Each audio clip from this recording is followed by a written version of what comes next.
Okay, so mutual aid, because you don't know what it is, and I'm going to tell you. Mutual aid is, strangely enough, exactly what it sounds like. So the idea is that, like, you and I have a mutual aid relationship because we have known each other long enough, and because you were a good human. One of the first ways in which I got to know you was a mutual aid moment, because you found out that I did not have the cash money on me at the time, a million years ago, back when I was poor, for an IDE, but I was starting to get very interested in IDEs because I was going to these tech conferences and I was seeing all the cool stuff people could do with them. Autocomplete, sure to save your hands a lot of that typing energy. And you were just like, here is a free pass to get the IDE that is most popular in your programming community. And I know that might have been part of your job at the time, but at the same time, I had no access to this thing, and then you gave me access to this thing because you did have access to this thing. And that is the whole idea behind mutual aid: is you need something, I have that thing, I give you that thing, because we are humans and we care about each other. And later on, if you have a thing that I need, you will give me that thing, because that is mutual aid. It seems pretty simple, right? It does, yeah. And obviously it's something I massively believe in, like paying it forward type thing. You know, that's the kind of... This is so human. Yeah. It's such a normal human thing to resonate with, but it has fallen out of fashion since factory economics have sort of eaten the planet, but it's coming back into fashion because everything is a disaster and on fire, and human beings it's in our nature to rise to the occasion. And so mutual aid collectives, mutual aid groups, mutual aid organizations have been rising up in mass to help all of these marginalized communities deal with these crises. So the one that we are going to be donating money to at the end of this month is the one based in Seattle, which is the COVID-19 relief group, which, makes sense why we might need a little extra mutual aid around the whole COVID-19 situation. Yes.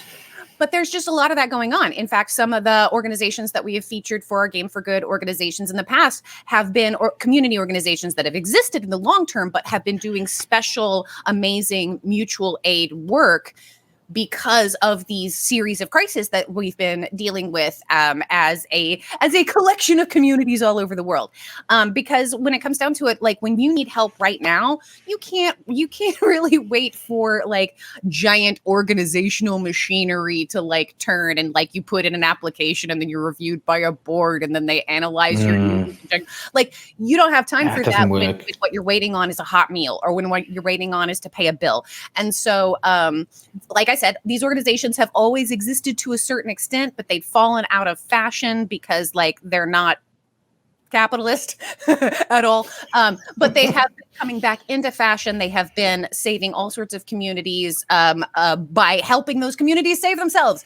And as somebody who is part of the disability community, I will tell you that like big flashy organizations don't really do a lot for the disability community because we don't tend to be fashion plates. We don't tend to be like we're very often against being inspiration porn. And so we don't want you to like trot us out in front of your donors in order to like make you a bunch of money based on our suffering. We're not hugely into that. And so mutual aid organizations are some of the organizations that do the best work when it comes to like fundraising for mobility devices, when it comes to making sure disabled people can pay their bills, because there's a lot of marginalization that works against the disability community that is invisible to the larger community, such as the fact that if you are disabled in the United States and you are getting assistance from the state and then you get married, poof, your assistance is gone. Oh, wow. Yeah, which is why we say that marriage equality doesn't exist until marriage equality for disabled people exists. And also in this country, in the United States, which I know you are not in, I hope that things are better where you are, but I know that like a lot of communities, a lot of countries struggle with these issues to a certain extent. Maybe we're just the canary in the coal mine as to how bad it is.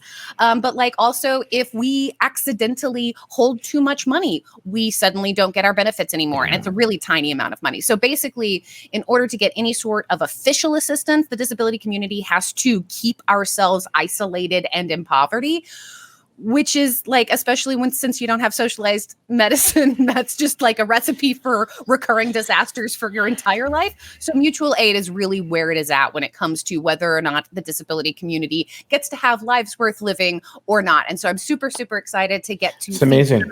the concept this month, because the cool thing about mutual aid organizations, they're all hyper local. They have to be, because it's all about connecting people with people and helping people help. I love it. I love it. Yeah. I didn't know like formal organizations exist. Sorry. I didn't realize formal organizations existed. And right. Like, or semi-formal, or I mean, it can be formal and not like huge bloated, and it can be formal and efficient. So yeah, that's amazing. That's amazing.